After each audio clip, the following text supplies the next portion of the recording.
Hi friends, very good afternoon. இப்போ தான் news பார்த்தேன்.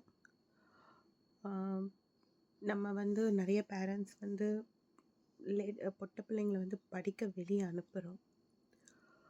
பட் அது பார்த்திங்கன்னா ஒரு சில ஒரு சிலவங்க பார்த்திங்கன்னா அதை கரெக்டாக போகிறாங்க. ஒரு சில பொட்ட பிள்ளைங்க கரெக்டாக போய் படிக்கிறாங்க, வராங்க, அவங்களோட வேலையை கரெக்டாக அவங்கவுங்க டைமுக்கு பண்ணுறாங்க. பட் அந்த ஒரு பையன் அந்த குழந்தைய குத்தி இதெல்லாம் என்னதுங்க ஃப்ரெண்ட்ஸ் சொல்லுங்கள். ரொம்ப தப்பான விஷயம் இல்லையா? ஒரு குழந்தைய வளர்க்குறது எவ்வளோ ஒரு கஷ்டமான ஒரு விஷயம். ஒரு ஒரு நாளும் ஒரு ஒரு கஷ்டமாக இருக்குது அதெல்லாம் பார்க்கும்போது. இது நம்ம வீட்டு குழந்தைக்கு நடந்தால் எப்படி ஒரு ஃபீலிங் இருக்கோ அதே மாதிரி தான் இருக்குது. ஸோ தயவு செய்து பொட்ட பிள்ளைங்களுக்கு சொல்லி கொடுக்குற மாதிரி உங்கள் வீட்டு ஆம்பளை பசங்களுக்கும் சொல்லி கொடுங்க.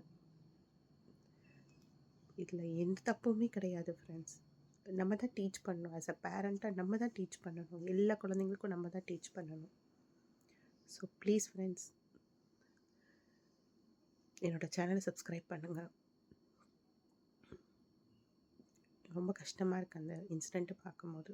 பாலிமர் நியூஸில் இப்போ தான் பார்த்தேன். ரொம்ப சங்கடமாக இருக்குது.